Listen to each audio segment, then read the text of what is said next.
ጾሙ የተደነገገበት ህክማው ምንድነው ቢባል ተቋ ልታገኙ ዘንድ ነው ይላል።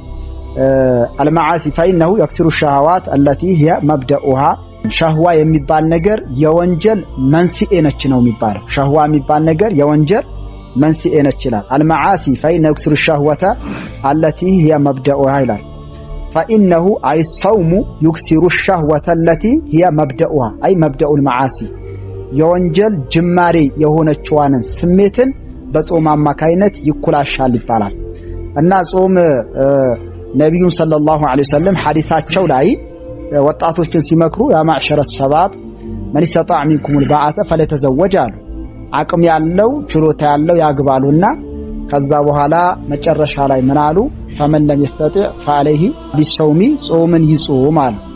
ለምንድነው? ምክንያቱም እዛም ላይ ያው ውጃ ይሆንለታል፣ ማኩላሻ ይሆንለታል፣ ወደ ሌላም እንዳይሄድ ያደርጋል ይላል።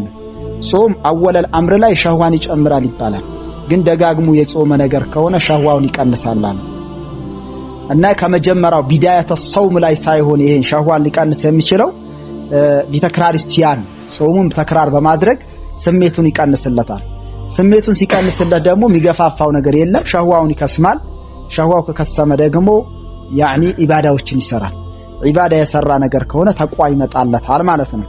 ይሄንን ኢባዳ ለመስራት የሚያግዙን ሌሎችንም በርካታ ነገራቶችንም በረመዳን ወር ሰርተዋል አላህ Subhanahu Wa Ta'ala። ያንም ተስፊዱ አሻያጢን ይሄ ሻያጢን አልሙመረደ ተባሉትን እነዚህ ከባባ ተላላቅ ሻያጢኖች ማሰሩ ራሱ ኢባዳን ለመስራት እንዲያግዘን ከሚያስችሉ ነገራቶች አንዱ ይህ ነው። እና ታዲያ ጾምን የተደነገገበት ምክንያት ለዓለኩም ተተቁን ይሄ አንድ ፋይዳ ጠቅሰዋል።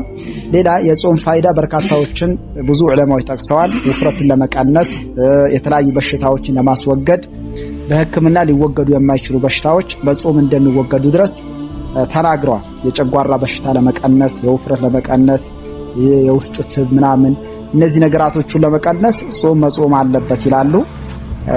ይሄ ከፋይዳዎቹ መካከል ነው። ሌላው ከጾም ፋይዳዎቹ ያው ሰውየው ሲራብ አመቱ በሙሉ የሚራሙ አካላቶች አሉ የሚለው ለማስተዋት ድረስ ይረዳል ይላሉ። አላ ኩል ሐሊን እቺንን ትንሽ ነካ ጠቀስ ከተደረገ ይበቃዋል። ለዓለኩም ተተቁን የሚለው ጾም ከተደነገገበት ምክንያት አንዱ ተቋ ልናገኝበት ዘንድ ነው እንጂ እኛን አላህ ሊጎዳን አስቦበት አይደለም ይላል።